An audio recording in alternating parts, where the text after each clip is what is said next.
এবারের গল্প পেঁপে গাছের নিচে পেত্নির কবর।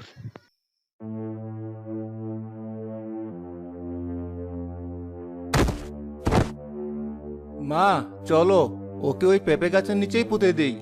প্রতিদিন পেঁপে নিয়ে এসে করে করে আমার মাথাটা খারাপ করে দিয়েছো। ওকে ওই পেঁপে গাছের নিচেই মাটি চাপা দিয়ে দিই। এখন মরে ভূত হয়ে যত খুশি পেঁপে খাক। ওর পেঁপে খাওয়ার শখ আজীবনের মতো বের করে দিলাম। ঠিকই বলেছিস বাবা। এই ফকিন্নি ঘরের মেয়েকে আমার এমনিতেই পছন্দ ছিল না। ভালো হয়েছে ওকে মেরে ফেলেছিস। এবার তোকে ভালো দেখে আমার পছন্দ মতো বিয়ে করাবো।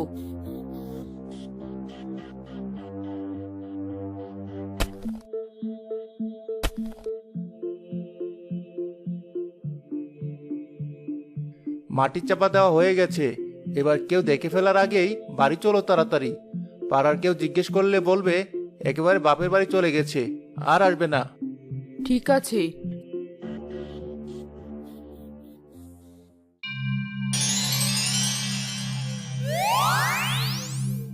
আমাকে এভাবে মেরে ওরা মাটি চাপা দিয়ে দিল। আমি ওদের কাউকে ক্ষমা করব না। ওদের সবার থেকে প্রতিশোধ নেব আমি। আমার জানাজাটুকুও করেনি ওরা। ওদের কোনো ক্ষমা হবে না। আমি পেতনি হয়ে এই পেঁপে গাছের সুযোগের অপেক্ষায় থাকবো। রাসেলের মা আবার রাসেলকে বিয়ে করায়, আর বছর খানেক পর তাদের এক মেয়ে সন্তান হয়। দেখতে দেখতে সেও বড় হয়ে যায়। আজ কতগুলো বছর হয়ে গেল এই পেঁপে গাছ থেকে শুধু মানুষকে ভয় দেখিয়ে গেলাম। আমি এখনো আমার এই পেতনি দশা থেকে মুক্তি পেলাম না। ওরা আমার কথা ভুলেই গেছে। আমার স্বামীও আমাকে ভুলে নতুন করে সংসার করছে। না আমি আমার প্রতিশোধ নিতে পেরেছি, না আমি মুক্তি পেয়েছি। এভাবেই আর চলবে না। যে করেই হোক আমাকে ওদের উপর প্রতিশোধ নিতেই হবে। অনেক দিন পর বাজার থেকে বড় একটা পাকা পেঁপে কিনলাম।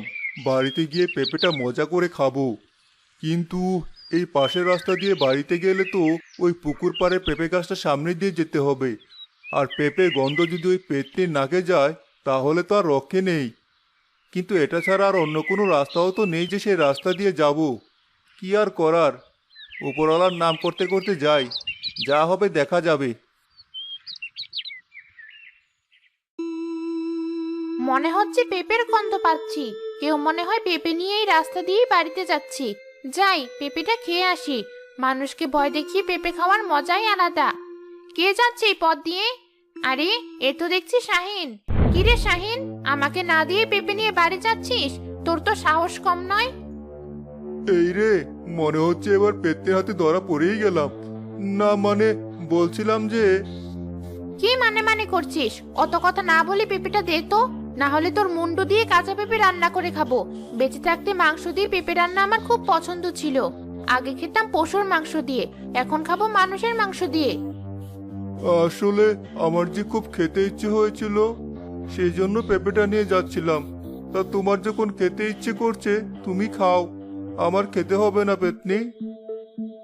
বেশ বেশ, তাই দে। তুই খুব ভালো ছেলে। এবার বাড়ি ফিরে যা। ভয় পাস না একদম। তোর মাথা দিয়ে পেঁপে রান্না করব না। যে আমাকে পেঁপে দিতে চাইবে না তার মাথা দিয়ে রান্না করব। বলছিলাম যে তোমাকে না হয় অন্য একদিন দেব। আজ আমি পেঁপেটা বাড়িতে নিয়ে যাই। আমি তোমাকে অনেকগুলো পেঁপে এনে দেবো পরে। তোর এত বড় সাহস! আমার সামনে দিয়ে আমার পছন্দের পেঁপে বাড়িতে নিয়ে যেতে চাস? তোর দিতে হবে না। আমি নিজেই তোর কাছ থেকে তোর মুন্ডু কেটে নিয়ে নিচ্ছি। ওরে বাবারে, বাঁচাও বাঁচাও!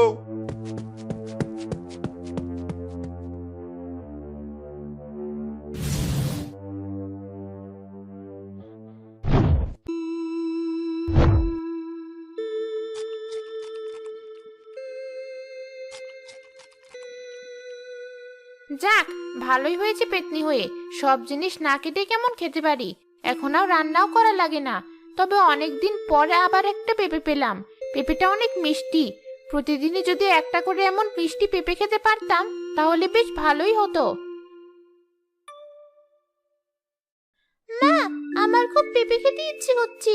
বাবাকে বলো বাজার থেকে আমার জন্য যেন একটা পেঁপে নিয়ে আসি। তোর বাবা বাড়িতে আসলে আনতে বলবো। অনেকদিন হয়ে গেল কোনো পেঁপে খাওয়া হয়নি। আমারও ইচ্ছে হয়েছিল পেঁপে খাওয়ার। এই তো তোর বাবাও বাড়িতে চলে এসেছে। শুনছো? তোমার মেয়ে নাকি পেঁপে খাওয়ার ইচ্ছে হয়েছে। বাজার থেকে একটা পেঁপে কিনে নিয়ে এসো। এইমাত্র বাড়িতে আসতে পারলাম না, আর সেই পেঁপের কথা বলছো? পেঁপে আনতে পারবো না আমি, অন্য কিছু হলে নিয়ে আসতাম। এই পেঁপের মধ্যে কি আছে আমি বুঝি না। মেয়েটা শখ করে খেতে চাইলো আর তুমি বলছো আনবে না? তাও আবার এমন ব্যবহার করছো। মেয়েটা আমার কিছু খেতেই চায় না, কোথায় তুমি ভালোবেসে এনে দিবে, তা না করে এমন আচরণ করছো কেন? চুপ করো তো, তোমার এত কথার উত্তর আমি দিতে পারবো না। সবাই মিলে আমাকে একদম পাগল করে ছাড়বে। মা, বাবা যদি না আনতে চায় তাহলে থাক, আমি পেঁপে খাবো না। তুমি বাবাকে আর কিছু বলো না। বৌমা, তুমি মন খারাপ করো না, আমি দেখছি কি করা যায়। তুমি গিয়ে আমার ছেলেকে খেতে দাও। ঠিক আছে মা। ঋতু চল, আমি তোকে নিয়ে বাজারে যাচ্ছি, তোকে পেঁপে কিনে দেব। বাবা কেবল বাইরে থেকে কাজ করে এসেছি, তাই এমন রাগ করে আছি।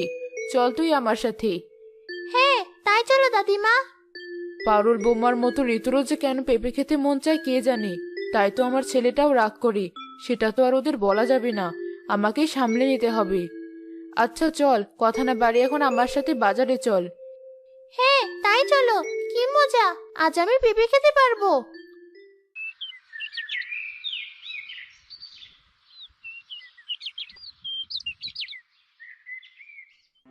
দাদু ভাই, এই ভর দুপুরে আমাদের এই পুকুর পাড় দিয়ে আসা ঠিক হয়নি। এখানে যে একটা বড় পেঁপে গাছ আছে, সেটা ভালো নয়। কোথায় দাদিমা? আমি তো পেঁপে গাছ দেখতে পাচ্ছি না। এই যে, এদিকে তাকিয়ে দেখ, কত বড় পেঁপে গাছ। এত বড় পেঁপে গাছ? এখানেই তো আমরা পেঁপে পেয়ে যাব। তাহলে বাজার থেকে আর পেঁপে কিনতে হবে না। চলো গাছের নিচে গিয়ে দেখি একবার। তোর মাথা আছে নাকি গেছে ঋতু? তুই কি কিছুই বুঝিস না? এত বড় পেঁপে গাছ, এটা কোনো সাধারণ গাছ না। এই গাছে একটা পেতনি থাকে। এখানে এভাবে বেশিক্ষণ থাকা উচিত না। চল তাড়াতাড়ি এখান থেকে। পেতনি আবার কি দাদিমা? আমি তো এখন ওটার কথা শুনিনি। আর তা দেখতে কেমন? আর এই গাছেই আছে নাকি? তাহলে দেখাও আমাকে, কোথায় সে? পেতনি মানে হলো ভূত, মেয়ে ভূত, খারাপ আত্মা। চল তাড়াতাড়ি এখান থেকে। এগুলো আমি বিশ্বাস করি না। এখন চলো তো আমার সাথে। আরে, কে এখানে? রাসেলের মেয়ে নাকি? কোথায় যাচ্ছিস এমন তাড়াহুড়ো করে? এখানে আসে সবাই নিজের ইচ্ছাতে, কিন্তু ফিরে যায় আমার ইচ্ছেতে। আমি না চাইলে কোথাও যেতে পারবি না তোরা। আবার সাথে দেখছি বুড়িটাও আছে। শুনেছি তোর নাকি আমার মতো পেঁপে খাওয়ার খুব ইচ্ছে হয়। আমার কাছে চলে আয়, তোকে আমি অনেক পেঁপে এনে দেব। তোর বাবার কাছ থেকে কোনোদিন পেঁপে খাওয়ার ইচ্ছে পূরণ করতে পারবি না। ঋতু, চল তাড়াতাড়ি এখান থেকে। বলেছিলাম এখানে আসার দরকার নেই। বলেছিলাম এখানে আসার দরকার নেই। কে আছো? বাঁচাও আমাদের, এই পেতনি তো আজ আমাদের মেরেই ফেলবে। শাশুড়ি মা, আমাকে দেখে এমন ভয় পেলে চলবে? আমার হাতের পেঁপে রান্না খাবেন না? ছেড়ে দে পেতনি, আমাকে ছেড়ে দে বলছি। বাঁচাও, বাঁচাও, কে আছো? এই পেতনির হাত থেকে কেউ বাঁচাও আমাকে। এখন আমাকে পেতনি বললে হবে না শাশুড়ি মা। আমি যে আপনার আদরের বৌমা, ভুলে গেলে হবে আমাকে? আমি তো পারুল, পেতনি হয়ে পেঁপে গাছে আছি আপনাদের অপেক্ষায়। পারুল, তুই মরে গিয়েও কি আমাদের শান্তি দিবি না? ছেড়ে দে বলছি আমাকে, না হলে আমার ছেলে তোকে ছাড়বে না। তাই নাকি? একবারের জন্য শাস্তি দেব, তারপর পেতনি হয়ে আবার আমার সাথেই পেঁপে গাছে সংসার করবেন আপনারা। দেখ পারুল, যা হয়েছিল সবকিছু ভুলে যা। আমরাও ভুলে গেছি, আর তুইও ভুলে যা, সেটাই ভালো হবে। তুই নিজেও ভালো থাক আর আমাদেরকেও ভালো থাকতে দে। এই পেতনি, আমার দাদিমাকে ছেড়ে দাও তুমি। আমার দাদিমা কি এমন ক্ষতি করেছে তোমার যে দাদিমাকে ধরে রেখেছো? ছাড়ো বলছি, ছাড়ো। বেশ, ছেড়ে দিচ্ছি আমি আজকের মতো। শুধুমাত্র তোর পেঁপে খেতে ইচ্ছে হয়েছে এজন্য। যারা পেঁপে খায় তাদের আমার অনেক পছন্দ হয়, তোকেও আমার অনেক পছন্দ হয়েছে। তবে শাশুড়ি মা, আমি কিন্তু আমার প্রতিশোধ নিয়েই ছাড়বো।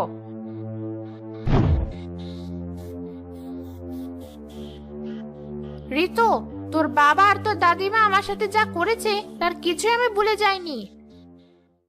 মানে কি করেছে আমার বাবা? কি করেছে সেটা তোর দাদিমা তোকে বলবে। যা, বাড়ি গিয়ে শোন। চলে যা এখন এখান থেকে। ওই মেয়েটাকে দেখে বড় মায়া লেগেছে আমার। আজ যদি আমি বেঁচে থাকতাম, আমারও এমন একটা সংসার থাকতো, আমারও এমন একটা মেয়ে থাকতো। কিন্তু ওরা আমাকে বাঁচতে দেয়নি। ছাড়বো না আমি ওদের কাউকে। দাদিমা, পেতনি কিসের কথা বললো? বাবা কি করেছে? সত্যি কথা বলো আমাকে, আমি জানতে চাই। বলছি তোকে সবকিছু। পারুল তোর বাবার প্রথম বউ ছিল। ওর পেঁপে অনেক পছন্দ ছিল, তাই পারুল যাই রান্না করতো তাতেই পেঁপে দিত। পাকা পেঁপেও খেত খুব, আর সব সময় পেঁপের জন্য বায়না করত। কিন্তু তোর বাবা খুব বিরক্ত হতো এতে। আজ কি রান্না করেছো পারুল? পেঁপের সাথে মাছের ঝোল। তোর বাবা এতে খুবই বিরক্ত হয়। আর সেদিন তোর বাবা বাজারের লোকের সাথে ঝামেলা করে এমনিতেই রেগেছিল। পারুলের ওপর আরো রাগ ওঠার সাথে সাথে পারুলকে রাগে গলা টিপে মেরে ফেলে। ও এখন আমাদের থেকে প্রতিশোধ নিতে চায়। আমাদের সবাইকে খুব সাবধানে থাকতে হবে। তুমি এসব কি বলছো দাদিমা? বাবা এমন একটা কাজ করলো আর তুমি কিছু বললে না? একটু পর তোর বাবা বুঝতে পারে সে রাগের মাথায় কি করেছে। তারপর আমি সেখানে এসে দেখি এমন। আর পারুল গরিব বাড়ির মেয়ে বলে আমারও তেমন ওকে পছন্দ ছিল না। তাই আমি তোর বাবাকে বলি এটা কাউকে বলার দরকার নেই। আর এই পেঁপে গাছের নিচে ওকে মাটি চাপা দেই। সবাইকে বলি পারুল বাপের বাড়িতে গিয়েছে একেবারে, আর ফিরবে না। আর ওর আপন বলে তেমন কেউ ছিল না বলে কেউ আর কোনো খোঁজও নেয়নি। ধীরে ধীরে সব ধামাচাপা পড়ে যায়। তারপর তোর বাবাকে আমি তোর মায়ের সাথে বিয়ে দেই। তোমরা কাজটা মোটেও ঠিক করনি দাদিমা। এবার তাহলে কি হবে? তোমাদের ভুলের জন্য আমাকে আর মাকেও হয়তো এর ফল ভোগ করতে হবে। তোমরা খুব বড় অন্যায় করেছো। হ্যাঁ, আমরাও জানি আমরা কত বড় পাপ করেছি, কিন্তু এখন আমাদের কি করার আছে? আর এই কথা পাঁচকান হলে তোর বাবাকে পুলিশে ধরে নিয়ে যাবে। ও আমার একমাত্র সন্তান, ওকে পুলিশ নিয়ে গেলে আমি বাঁচতে পারবো না। এখন তোমার এসব মনে হচ্ছে, কিন্তু যখন তোমরা এই পাপ করেছো তখন তোমাদের মনে হয়নি? আর পুলিশ জানলে শুধু বাবাকে না, তোমাকেও ধরে নিয়ে যাবে। কারণ তুমিও সমান অপরাধী। তুমিও বাবাকে সাহায্য করেছো। এখন এসব কথা বাদ দাও। আমার সব বোঝা হয়ে গেছে। তোমরা সবাই খুনি। তা আজ রাতে কি রান্না করেছো? তাড়াতাড়ি খেতে দাও দেখি। তোমার জন্য গরুর মাংস আর খিচুড়ি রান্না করেছি। খেয়ে বলো কেমন হয়েছে।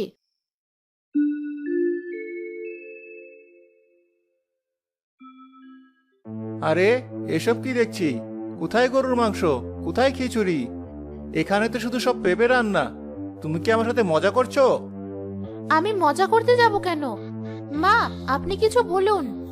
আমার মনে হচ্ছে এসব ওই পেতনির কাণ্ড। ও এসব করছে।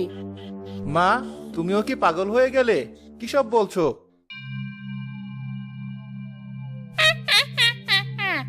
কি রাসেল, খাবার পছন্দ হলো না? পছন্দ না হলেও যে তোকে আজ এই খাবার খেতে হবে। পেঁপে তোর খুব অপছন্দ, তাই না? কিন্তু তোকে আজ সব পেঁপে খেতে হবে। ঋতু, তুই এসব কি বলছিস মা? আমি তোর বাবা, আমার সাথে এভাবে কেন কথা বলছিস? আর তোর কণ্ঠ এমন হলো কি করে? আমি তোর মেয়ে না, আমি তোর বউ পারুল। আমার কথা মনে আছে তোর?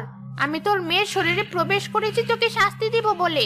এখন আমার প্রতিশোধের পালা। এতদিন হলো আমি এই দিনটারই অপেক্ষা করছিলাম। এখন থেকে তোকে দিনরাত শুধু পেঁপেই খেতে হবে। যদি না খেতে পারিস তবে তোকে ওই পেঁপে গাছের নিচে মাটি চাপা দিয়ে দেব। পারুল, তুই আমার নাতনিকে ছেড়ে দে দয়া করে। চলে যাও ওর শরীর থেকে। আমাদের এত বড় ক্ষতি করিস না। ও আমাদের একমাত্র চোখের মণি। ওকে ছাড় তুই। আমি সব জানি, জেনেই ওর ঘাড়ে চেপেছি। ওকে আমি ছাড়বো না। ওকে রেখে কোথাও যাব না। আজ থেকে আমি ঋতুর শরীরেই থাকবো। মনে হচ্ছে আমাকে কিছু করতে হবে, না হলে যে আমার ছেলের সংসার নষ্ট হয়ে যাবে। ওর কাছে মাফ চাইলে ও ঠিক মাফ করে দেবে। ওর মন খুব সরল। পারুল, আমাদের ভুল হয়ে গেছে। আমাদের তুই মাফ করে দে। আমরা তখন বুঝতে পারিনি। আমরা আমাদের ভুল স্বীকার করছি। তুই আমাদের দয়া করে মাফ করে দে। কোনো মাফ পাবি না তোরা। তোদের আমি মাফ করব না। অনেক কষ্ট দিয়েছিস, আমার জানাজাটুকুও করিসনি তোরা। আমার ভুল হয়ে গেছে, আর আমার ছেলেও ভুল করেছে। আমাদের দুজনকেই মাফ করো। পারুল, আমার ভুল হয়েছিল। আমি বুঝতে পারিনি তুমি সেদিন আমার হাতে মারা যাবে। আমি রাগের মাথায় সবকিছু করেছি, আর লোক জানাজানির ভয়ে আমি তোমার জানাজাও করিনি। আমি আমার ভুল স্বীকার করছি। তুমি আমাকে ক্ষমা করে দাও। পারুল, আমি আর আমার মেয়ে তো তোমার কোনো ক্ষতি করিনি। তাহলে ওকে ছেড়ে দাও তুমি। আমাদের তো কোনো দোষ নেই। আর ওনারাও নিজের ভুল বুঝতে পেরেছেন। দয়া করে ক্ষমা করে দাও তাদের। রাসেল, তুমি আমার কাছে আগেই মাফ চাইলে, আমার জানাজা করলে আমার আত্মা এতদিনে মুক্তি পেত। তাহলে এতদিন আমি পেতনি হয়ে ঘুরতাম না। আমি তোমাদের মাফ করছি, কিন্তু কথা দাও আর কখনো কারোর সাথে এমন করবে না। নিজের পরিবারের খেয়াল রেখো। আমি এখন তোমার মেয়ের শরীর থেকে চলে যাচ্ছি। তোমরা সবাই ভালো থেকো। রাসেল পারুলের কবরে জানাজার নামাজ পড়ে নিয়মিত তার জন্য দোয়া করে, আর পারুল তার পেতনি জীবন থেকে মুক্তি পায়।